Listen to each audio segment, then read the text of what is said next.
Hello and welcome to Day 9 Daily number 333. I am Day 9, and we've been looking at a half and half where we take a game between Hasu and FXOsC, blast through it once, and then look at it all from Terran's point of view, and then all from Protoss' point of view, and try to get little juicy nuggets of info out of it.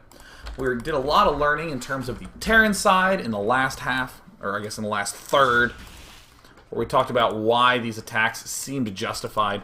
But also want to talk now about from the Protoss, or from the Terran, or from the Protoss player's perspective. We want to look at what did Hasu do right and wrong at this point in the game.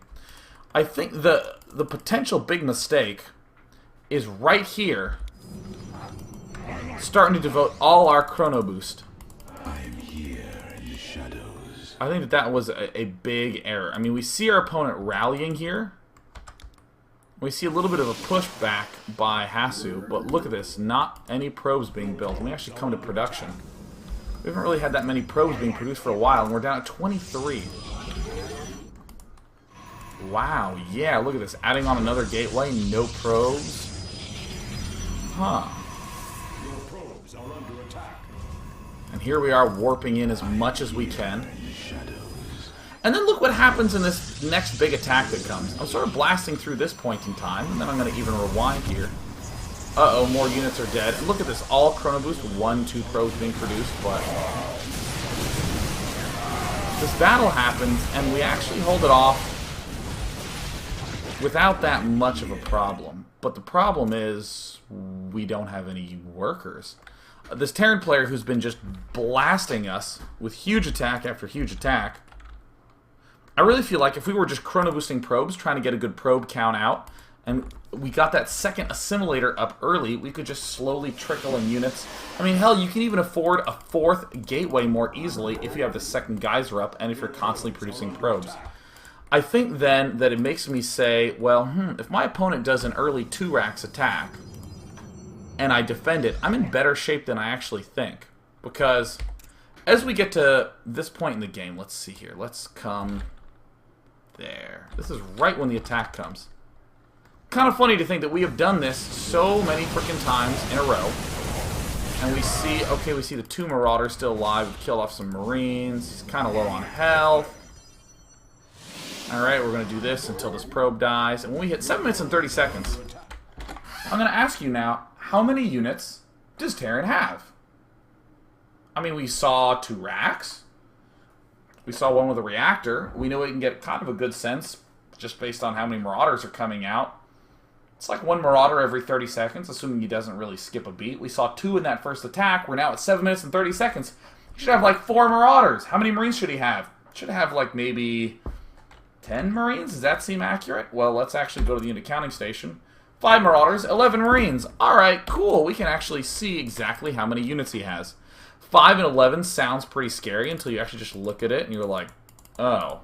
And, you know, some of his stuff's even pretty darn hurt. Oh. Yeah, and it's kind of trundling up there to join. Yeah. It's actually almost always an overestimate. Whenever you ask someone how many units does the other person have, they almost always overestimate. Which means that people just have the latter fear in them. Because whenever you lose, what your brain naturally does is says, well, let's adjust so that we don't lose anymore, because losing sucks. I hate that. I don't want to do that. And then you end up adjusting for your, you end up overcompensating to adjust for it. You know, like let's say you end up, you build 1 Marine and you get crushed, and you build 3 Marines, so you hold it really easily. What I'm trying to say is, can you get away with 2 Marines, right? Just trying to skirt closer and closer back to just the razor's edge. So the overestimating is a pretty natural process that people do, because if they underestimate, they would just lose, so they overestimate to avoid a loss at a certain point in time. And especially if we send a scout probe out, and we see that he has non-stop production out of these 2, or we see a lot of Marauders out, we at least know that he's producing out of these barracks and his macro's not bad, but we don't know if he's expanding, we don't know if he's teching up. There's so much stuff that we do not know. Do not make this mistake of going, oh yeah, it's just a usual 2-rack build, let me scout if he has an expansion. So then this magical moment comes up where we see the sneak around probe And what does he see? Uh-oh, we see our good friend Hasu trying to get there, and he sees no expansion. He goes here to build a pylon, which is an obviously great thing to do, and sees not a single expansion in sight. And this is the time when I think it makes a ton of sense to just not do anything but Chrono Boost gateways and get out as many gateway units as you humanly possibly can. You see, Hasu is going to defend this super easily. This, I actually think, is a very easy defense. What Hasu did right here is so good. After your initial Zealots die, you pull back, because then he's going to run out of stim, and he has to do a second stim. And anytime you have Marauders and Marines that have stimmed twice, they just die so fast. I'm here.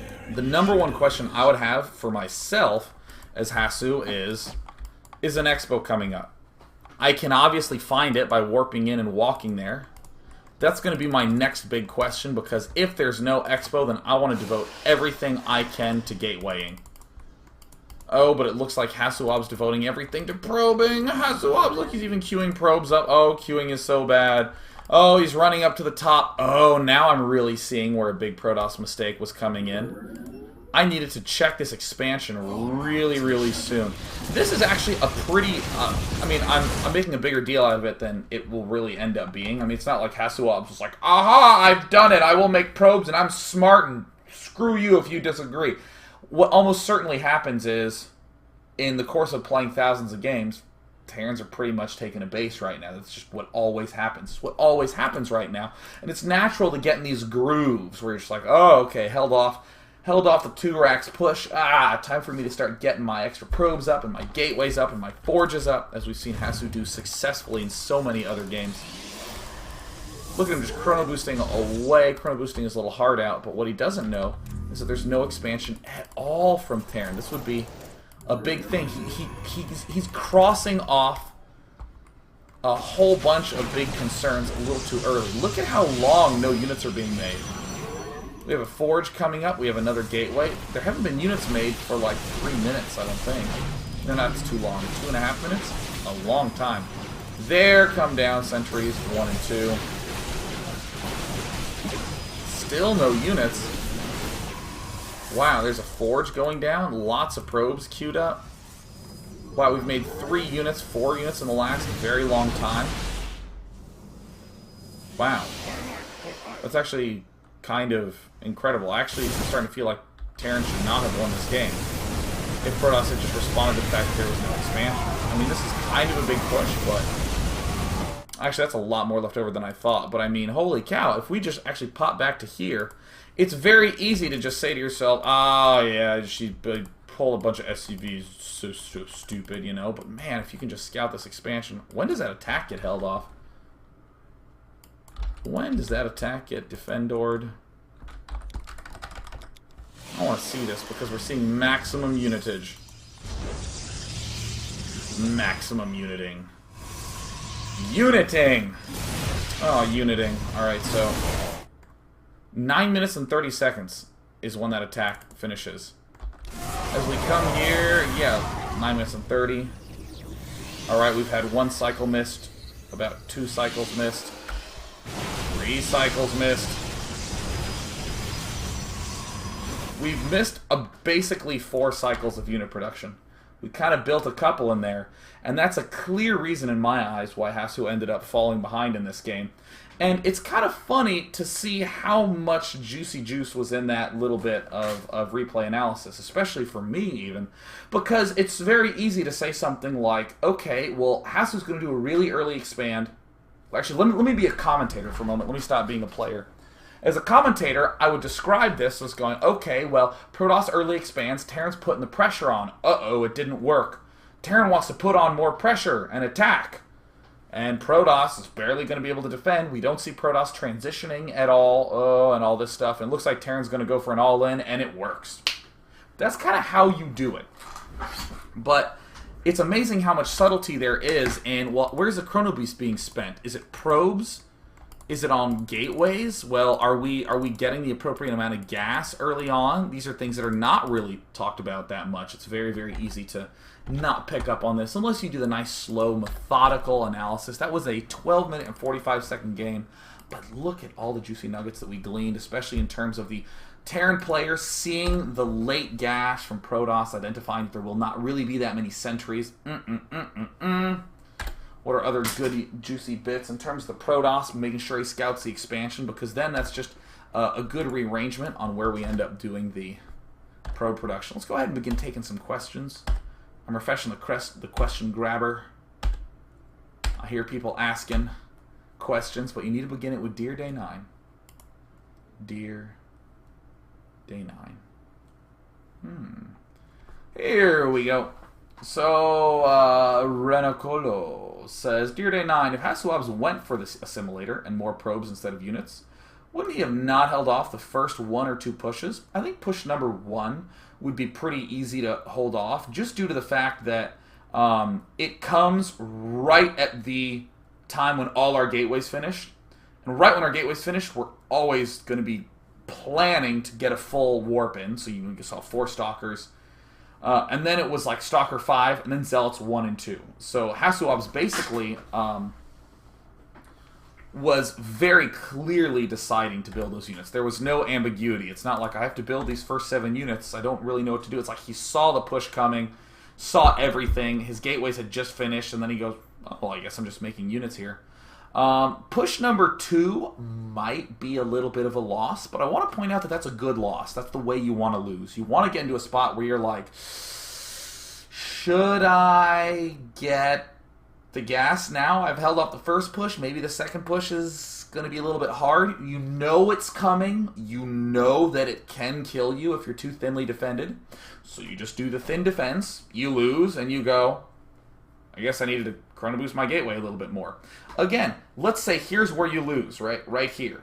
Like in this arbitrary space. Like here's the line of loss. And if you build too little, you lose. If you build too much, you stay alive. And I'm just trying to get you to come back here and teeter on the edge. Whoops, I couldn't quite hold off that second push. Let me chrono boost this other gateway. Whoa, hey, now I'm going to be able to hold off the push. Just ever so slightly tweaking it. So I don't think there's anything that wrong, once again, with just being very, very gentle with it. Very, very, very gentle. Let's see. Talson says, Dear Day 9, do you think Protoss just forgot about gas, or was he trying to take Sentry out of the build? Feels a little bit intentional to me. Money is actually very, very thin when you're playing at a level as high as Hasu and FXOsC. So doing something like cut, because I mean you saw that Hasu was broke. If you get gas early on, you basically cannot build 2 more Zealots. You kind of have to build 2 more Sentries instead of that. And on a map as wide out and spread open as Shattered Temple, you might not be able to quite get the force fields that you want out of it. This is honestly one of the reasons why players are just straight up going 3 gate, fast 2 gas, and then expanding. So they have lots of Sentries, so they can manage a lot of space with those force fields. When you go for the ultra-fast Nexus, you're essentially saying, well, if I get a Nexus really fast, I get a lot of extra resources really early. With these extra resources, I'll just go all Zealot Stalker defense. I do think eventually getting the Sentries is going to make a little bit more sense, though. Let's take 2 more questions. Yeah! Ruthless69 says, Dear Day 9, I feel like sometimes I have to cut down probe production to stay alive or build additional gateways or tech buildings fast enough and not die later. Are there signs from Terran I can use to just pump probes and tech safely? Yeah, a lot of times if you get Stalkers out and you can put a little pressure on your opponent, you lead with a probe, but you have the fast Stalkers that can always retreat back home. Maybe you'll lose 1. You don't want to lose much more than that, though. That's pretty bad. What you'll see many players do is they overproduce gateways and don't build out of the gateways. And then what happens is anytime they have that little bit of, oh my god, a big attack is coming, then they flood with a lot of units. But the important fact to keep in mind is that you really don't need a ton of gateway units to hold off Marine Marauder.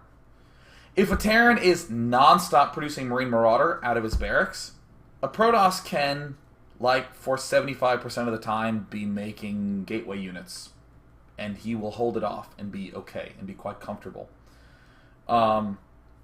If the Protoss is going 100% making units all the time, then they will crush the push, be completely incapable of affording any other tech, and they're basically stuck with a lot of gateway units. So that's where the trade-off is. If you are doing non-stop production, then just get more aggressive. And so the question is, are there signs that I can just pump probes and tech safely? If you have enough sentries, you can do, again, that management where you throw down a bunch of force fields, you have more gateways than you can support non-stop, but then you get in a full cycle, and then you're okay. With Protoss, you should always be trying to get away with not building gateway units all the time. Just try to pepper them in, get a dash of gateway units in there. Until, obviously, later, once your probe count gets up really high. And again, it's all about teetering along that limit. If you consciously say to yourself, you know what, I'm going to be intentionally cutting some gateway units so that way I can get some tech and some more probes. And then you die easily. That's good. That is the correct way to lose because you know exactly why you lost. Whoops, build too many probes, build too much tech. Gotta teeter back a little bit so I can go back on the side of holding stuff off. But just make sure that you are aware that you're doing it. Just make sure that that is what you're doing. I'm going to yawn because I'm tired and sleepy.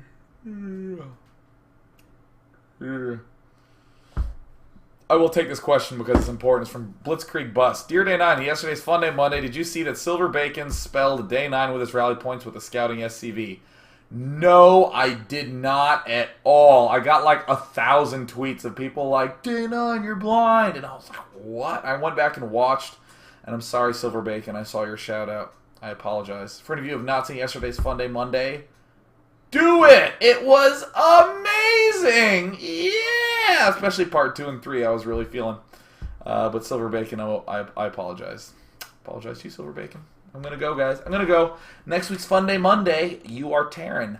Put all your SCVs in your command center and move somewhere else at the start of the game. You must abandon your main base right at the start of the game. You can always re-expand back there, but you can't begin there. See you tomorrow with another half and half. This has been Day 9 Daily number 333, a monumentous moment in the course of time. Time for me to go play some Ouverture Facile as I rock out with a little bit of Ludique. Peace out, guys.